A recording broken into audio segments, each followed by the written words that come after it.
ଏମିତି କ'ଣ ହେଲା ମୋତେ ଛାଡ଼ିଲା ବେଳକୁ ବୁଲାବୁଲି ସାରିକି ଆସିଲା ପରେ ଯେ ପିୟୁଷ ଭାଇ ଏମିତି କାନ୍ଦିଲେ। ତ ଚାଲ ଜାଣିବା। ଜୟ ଜଗନ୍ନାଥ ସାଙ୍ଗମାନେ, welcome back to Chintu Sahu blogs.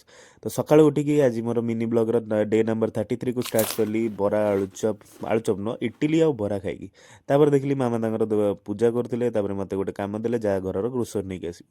ମୋତେ ଭାଇ ଏକେଲା କୁଆଡ଼େ ଯିବାକୁ ଭଲ ଲାଗେନି, ସେଥିଲାଗି ମୁଁ ପିୟୁଷ ଭାଇଙ୍କୁ ଫୋନ୍ କରିଦେଲି। ପିୟୁଷ ଭାଇ ଦୌଡ଼ି ଦୌଡ଼ି ତାଙ୍କର ଦେଖେଇଦେଲେ ରନିଂ ରେସ୍ରେ ସେ କେତେଥର ଫାଷ୍ଟ ହେଇଛନ୍ତି, ଦେଖେଇକି ଆସିକି ବସିଲେ ଗାଡ଼ିରେ। ତାପରେ ଆମେ ଗଲୁ ଗ୍ରୋସରୀ କିଣିବାକୁ। ଗ୍ରୋସରୀ କିଣି ସାରିଲା ପରେ ମୁଁ ଘରକୁ ପଳେଇଥିଲି, ଦେଖିଲି ମାମା ପୁରା ବିରିୟାନୀ ବନେଇବାକୁ ରେଡ଼ି କରିସାରିଲେଣି। ହେଇଥିଲାଗି ମୋତେ ପଠେଇଥିଲେ ଇଏ ଆଣିବାକୁ ଗ୍ରୋସରୀ। ତ ମାମା ତାଙ୍କର ବନାବନି ଷ୍ଟାର୍ଟ କରିଦେଇଥିଲେ। ତାପରେ ମୋତେ କହିଲେ ପିଆଜ ଟିକେ ପକାଇଦେ। ପିଆଜ ପକାଇବାକୁ କହିନଥିଲେ, ମୁଁ କହିଲି ମୁଁ ପକାଇ ଦେଉଛି କାହିଁକିନା ମୋର ଟିକେ ଯୋଗଦାନ ରହିବା ଦରକାର। କାହିଁକିନା ଜାଣନ୍ତୁ ମୋତେ ବି ରୋଷେଇ ଆସିଛି, ପିଆଜ ପକାଇବାଟା ମୋତେ ଆସିଛି। ତ ଚାଲ ମୁଁ ବନେଇ ଦେଇଥିଲି, ମାନେ ପିଆଜ ପକାଇ ଦେଇଥିଲି ଇଏରେ। ତାପରେ ମାମା ମସଲା ମସଲି ପୁଦିନା ଚଟଣି କରିକି ଭାଇ ରେଡ଼ି କରିଦେଇଥିଲେ ପୁରା। ତାପରେ ଖାଲି ଚାଉଳ ଆଣିକି ଦେଇଦେଲି ମାମାକୁ। ଚାଉଳ ମାମା ବନେଇ ଏବେ ପୁରା ମାମାଙ୍କର ହାତରେ ସବୁ ବନେଇବେ, ମୁଁ ଖାଲି ବସିକି ଦେଖୁଥିଲି ବାସ୍।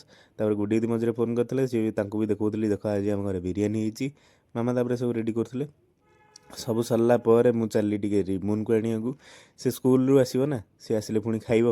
ତ ଆସିଲା ବେଳକୁ ଦେଖିଲି ମାମା ପୁରା ଦମ୍ ଫମ୍ ଦେଇକି ରେଡ଼ି କରିଦେଇଥିଲେ, ଏବେ ଖାଲି ଖାଇବାର ଡେରି ଥିଲା।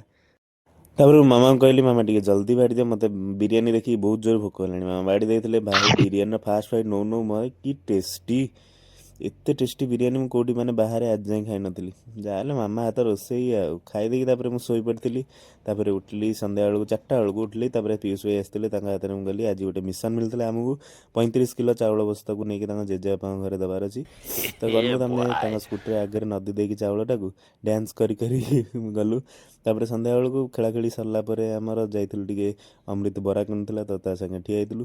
ତାପରେ ପିୟୁଷ ଭାଇ ଆସିଲେ ମୋତେ ଛାଡ଼ିବାକୁ। ଭାଇ ଏତେ ଜୋରେ କାନ୍ଦିଲେ କାହିଁକିନା ତାଙ୍କର ଆଜି ଲାଷ୍ଟ ଦିନ, କାଲି ସେ ପଳେଇବେ ତାଙ୍କର କୋଚିଂକୁ ଭୁବନେଶ୍ୱର। ତ ଭାଇ କ୍ୟାରିୟର କଥା ଯିବାକୁ ପଡ଼ିବ ଆଉ। ତ ସାଙ୍ଗମାନେ ଆଜି ପାଇଁ ଏତିକି ଥିଲା। ଜୟ ଜଗନ୍ନାଥ। ଯଦି ଭଲ ଲାଗିଥିବ ଲାଇକ୍ ସେୟାର ସବସ୍କ୍ରାଇବ୍ କରିବେ।